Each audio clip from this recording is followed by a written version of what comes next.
Olá, meu nome é Karen Sá Fernandes. Dentro do programa de Educação à Distância da Abrale, teremos hoje como tema GVHD em odontologia.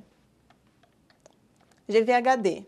O transplante de células-tronco hematopoiéticas é o tratamento de escolha para muitas doenças, entre elas os linfomas e as leucemias. Os pacientes submetidos ao transplante são submetidos a uma severa imunodepressão, e com essa severa imunodepressão desencadeiam diversos efeitos colaterais, entre eles o GVHD, ou doença do enxerto contra o hospedeiro, que é uma das complicações do transplante de células-tronco hematopoiéticas alogênico e é a maior causa de morbidade e mortalidade dos pacientes. A patogênese dessa doença. Os linfócitos imunologicamente ativos da medula óssea doada reconhecem antígenos do receptor como estranhos e passam a atacar as células e tecidos. Logo, as células doadas para o receptor são reconhecidos como estranhos. GVHD pode ser classificada como aguda e crônica. A forma aguda é dividida em clássica, em que ocorre antes dos 100 dias após o transplante e é caracterizado por dermatite, hepatite e enterite, principalmente através de diarreias, náuseas, vômitos e até mesmo anorexias. A outra forma, tardia, persistente ou recorrente, ocorre 100 dias após o transplante e ocorrem alterações do GVHD clássico com sinais distintos da GVHD crônica. A GVHD crônica pode ser classificada como clássica, onde não tem um limite de tempo, ocorre fibrose e atrofia de um ou mais órgãos-alvo, não apresenta características da GVHD aguda. Tem também a GVHD crônica, em que ocorre uma síndrome de sobreposição, em que não há um limite de tempo, em que ocorre características da GVHD aguda e também da GVHD crônica. De uma forma bem simplificada, como que é o diagnóstico diferencial entre o GVHD agudo e o GVHD crônico? O GVHD agudo clássico, em que ocorre antes dos 100 dias, o paciente apresenta características apenas do GVHD agudo. Já no GVHD persistente, recorrente ou de aparecimento tardio, em que vai ocorrer mais de 100 dias do transplante, o paciente também vai apresentar apenas características do GVHD agudo. Já o GVHD crônico, clássico e a sobreposição, não há um limite de tempo e esse paciente, na forma clássica, vai apresentar características apenas do GVHD crônico. Já na sobreposição, o paciente vai apresentar características tanto do GVHD agudo como do GVHD crônico. Em relação à incidência e gravidade, aproximadamente 20 a 80% dos pacientes submetidos ao transplante de células-tronco hematopoiéticas apresentam o GVHD. Há vários fatores relacionados com a incidência e a gravidade do GVHD.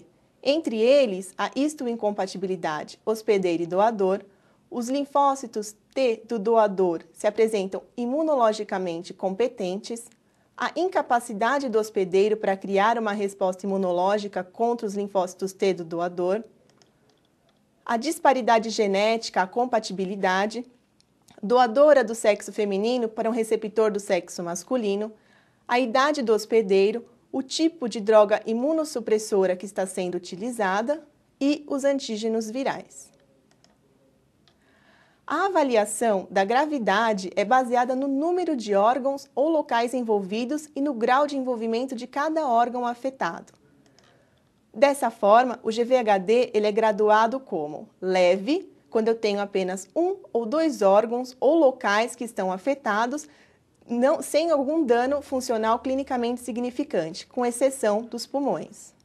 Ele pode ser também graduado como moderado, que eu tenho pelo menos um órgão ou local apresentando comprometimento clínico, porém não tem um dano maior.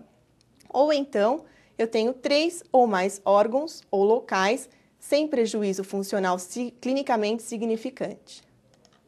E o grave, eu tenho uma incapacidade maior de um órgão. Agora vamos falar das manifestações clínicas do GVHD. Os principais sítios acometidos pelo GVHD são a pele, olhos, fígado, o trato gastrointestinal, mucosa oral e as glândulas salivares.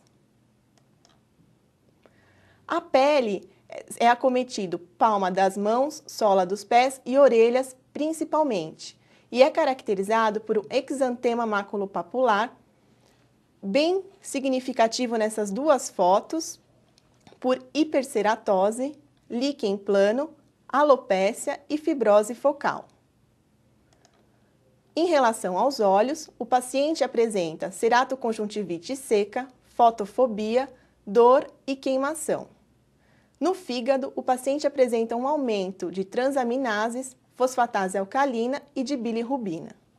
No trato gastrointestinal, o paciente apresenta diarreia profusa, esverdeada, com restos de mucosa e fibrina, disfagia, vômitos, perda de peso, espasmos esofágicos e até mesmo anorexia. Agora vamos falar das manifestações bucais do GVHD.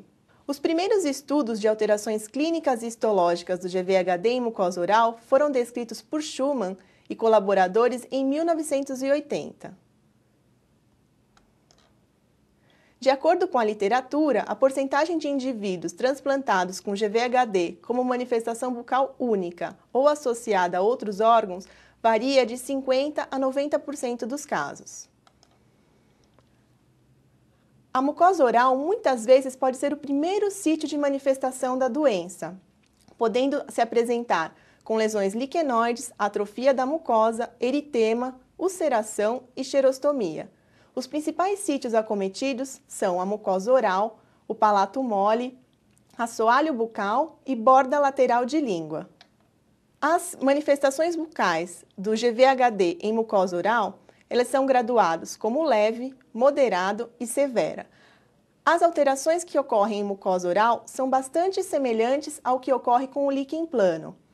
Na GVHD leve, a gente encontra leucoedema, estrias brancas, ardência bucal e xerostomia. Já na moderada, encontramos manchas maculopapulares, microstomia, ulcerações dolorosas e mucoceles. Na severa, a gente encontra lesões bolhosas, que são características da necrose da epiderme.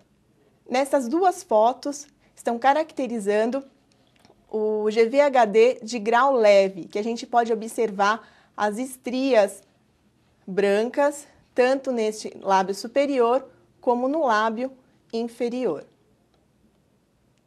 Nessas outras duas fotos, nós conseguimos observar o grau moderado e grave do GVHD, observando as estrias brancas, úlceras, bolhas. A gente pode observar que esse paciente apresenta microstomia. Bom, além das alterações bucais, a gente também vai encontrar alteração na função das glândulas salivares. Ocorre uma destruição das glândulas salivares com infiltrado inflamatório na glândula que pode evoluir para destruição acinar e até mesmo para fibrose. Neste trabalho de 2005, foi realizada uma avaliação da função das glândulas salivares a partir do uso da cintilografia.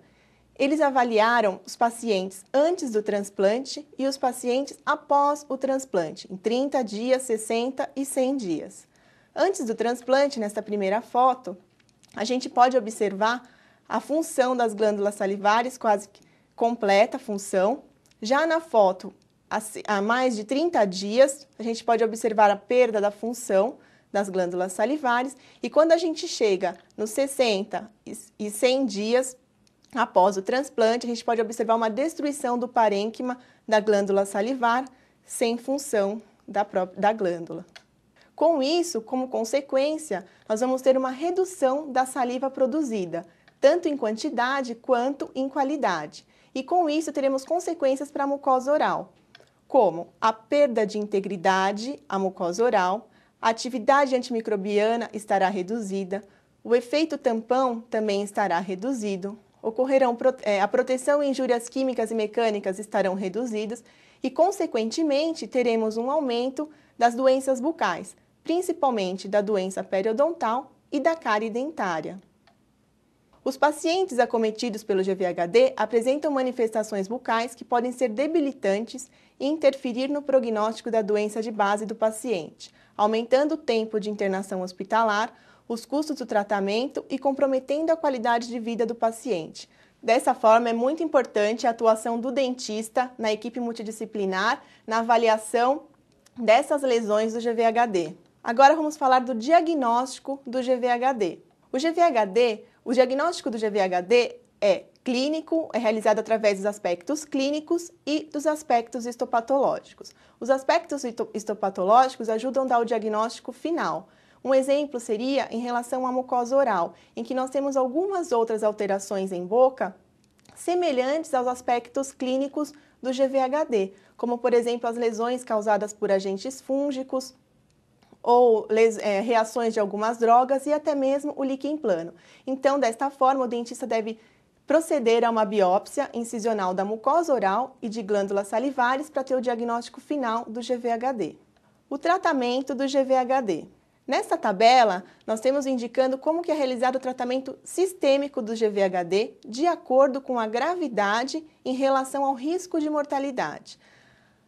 O risco de mortalidade é definido pela quantidade de plaquetas e o recebimento de corticoide no momento do diagnóstico do GVHD. No caso do GVHD leve, em que o paciente não apresenta risco de mortalidade, nós não instituímos o tratamento sistêmico. No caso de uma gravidade leve com risco de mortalidade, o tratamento sistêmico é instituído. Na gravidade moderada, no caso de moderado a grave, não havendo ou havendo risco de mortalidade, nos dois casos é instituído o tratamento sistêmico.